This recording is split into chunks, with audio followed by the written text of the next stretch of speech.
राजन, आप अपने पुत्र के लिए आशीर्वाद चाहते थे और मैं सहायता। आप राम मुझे दे दीजिए, दोनों की इच्छाओं की पूर्ति हो जाएगी। किंतु ऋषिवर, मेरा राम, वो तो बालक है अभी। तो यूं समझिए कि उस बालक के बड़े होने का समय आ गया। किंतु मेरे राम को तो युद्ध का अनुभव ही नहीं है ऋषिवर। राजन, अनुभव युद्ध करने से होता है, और फिर जो शिक्षा आदरणीय ब्रह्मर्षि वशिष्ठ ने उसे दी है, उसकी परीक्षा भी हो जाएगी।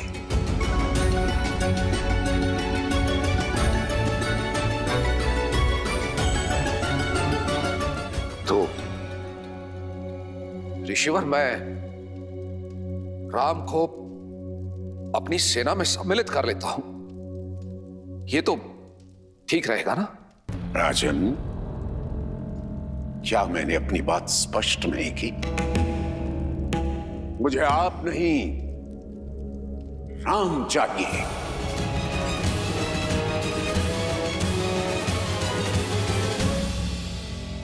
ऐसा अनर्थ न करे ऋषिवर। राम तो अभी अभी लौटा है, इसका वियोग मेरे प्राण हर लेगा ऋषिवर, मेरे प्राण हर लेगा। रघुकुल रीति सदा चले आई, प्राण जाए पर वचन न जाए।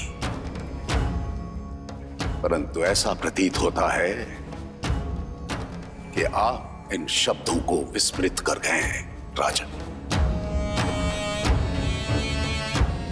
प्राणों की इतनी ही चिंता है तो रघुकुल की वचनबद्धता का ढिंढोरा क्यों पीटते हैं अयोध्यापति? विश्वास नहीं होता कि आप महान राजा हरिश्चंद्र के वंशज हैं, जिसने अपना सब कुछ त्याग दिया था अपने शब्दों का मान रखने के लिए। पहली बार अयोध्या ने निराश किया।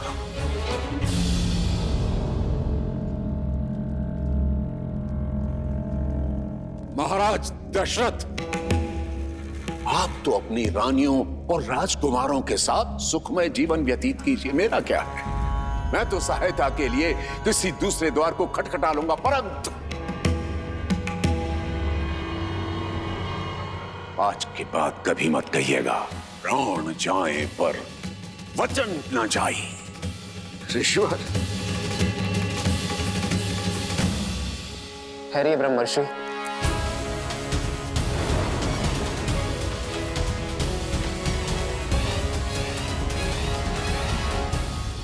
आप धर्मपरायणता के अवतार हैं, ज्ञान में सर्वश्रेष्ठ है। आप किसी भी असुर को स्वयं दंडित करने में सक्षम हैं, किंतु ब्रह्मत्व का मान रखने और रघुकुल का मान बढ़ाने स्वयं अयोध्या आए। आपके साथ चलना मेरा सौभाग्य होगा गुरुवर। केवल एक अनुरोध है, कल प्रातः तक प्रतीक्षा कीजिए, अयोध्या का स्वागत स्वीकारिए। ठीक है, कल प्रातः काल तक का समय है तुम्हारे पास। जैसे ही कल का सूर्योदय होगा, अयोध्या के मान का उदय होगा अथवा उसके तेज का अस्त होगा।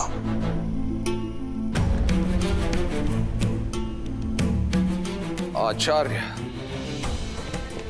पिताश्री, पिताश्री,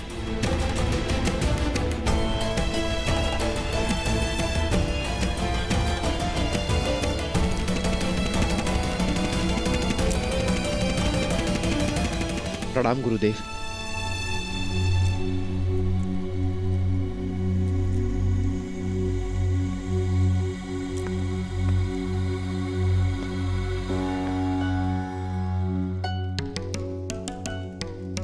आपके यहां आने का कारण केवल यज्ञ की रक्षा करना नहीं था, इतना तो मैं समझ गया हूं ब्रह्मर्षि विश्वामित्र। आप राम को परखने आए हैं। ब्रह्मर्षि, क्या आपको इतना भी अनुभव नहीं कि राम स्वयं नारायण है? अनुभव किया है ब्रह्मर्षि, परंतु सामने रखी धातु स्वर्ण होते हुए भी उसकी परख की जाती है। और आप तो भली भांति जानते हैं, नारायण समय समय पर अनेक अवतार लेते रहे। परशुराम स्वयं उनके एक अवतार हैं।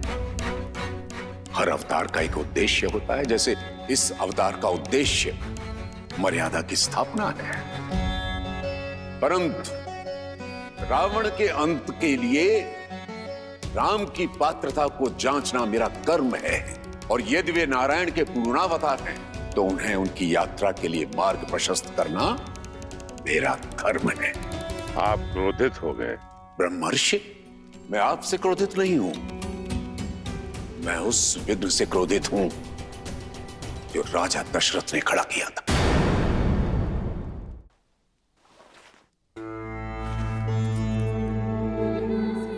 सेवकों, राजवैद्य को सूचित करो कि तुरंत आए। पिताश्री,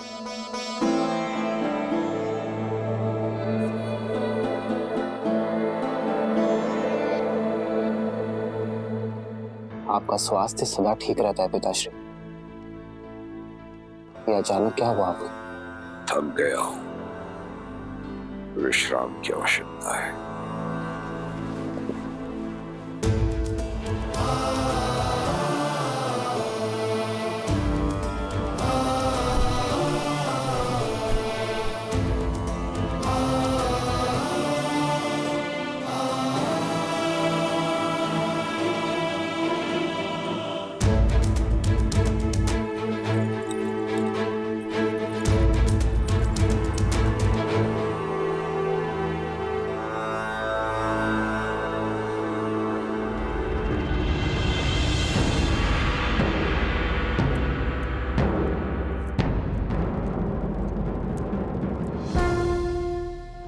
प्रणाम आचार्य। महाराज दशरथ की ठीक नहीं है आचार्य, कोई कुंठा है उनके मन में। तुम्हें क्या प्रतीत होता है? ऐसा क्या है? यही प्रश्न मुझे आपसे करना है आचार्य। पिताश्री का ऐसा व्यवहार मैंने कभी नहीं देखा। एक ऋषि को उसकी मनचाही सहायता देने में इतना संकोच क्यों? मैंने पहले भी कई बार अनुभव किया है आचार्य। पिताश्री हम लोगों से दूर होने की बात से ही सिहर जाते हैं। जो व्यक्ति देवासुर संग्राम से नहीं डरा, वो अचानक दो राक्षसों से अपने पुत्र के सामने की बात को लेकर भयभीत क्यों है? आपने तो उन्हें बालपन से पाला है, उन्हें शिक्षित किया है। मेरी माताओं से अधिक आपने उन्हें निकट से देखा है। एक पुत्र होने के नाते मेरा यह कर्तव्य है आचार्य कि मैं अपने पिताश्री के मन के भय को दूर कर सकूं। बोलिए आचार्य, उनके भय का कारण क्या है? भय के बिना प्रेम निभता नहीं है, पर प्रेम ही सबसे बड़े भय का कारण है। उनका भय तुम हो राम। तुमसे बिछड़ने का भय है जो तुम्हारे पिता को दुर्बल बना देता है। उन्हें मोह है राम अपनी संतान से,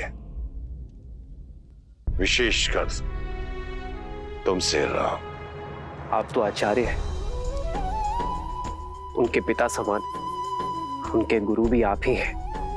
तो क्या आप उन्हें इस व्यथा से दूर नहीं कर सकते? कई बार रोग का कारण ही उसकी औषधि होता है राम। दशरथ का रोग भी तुम हो और निदान भी भय की काट विश्वास होता है राम।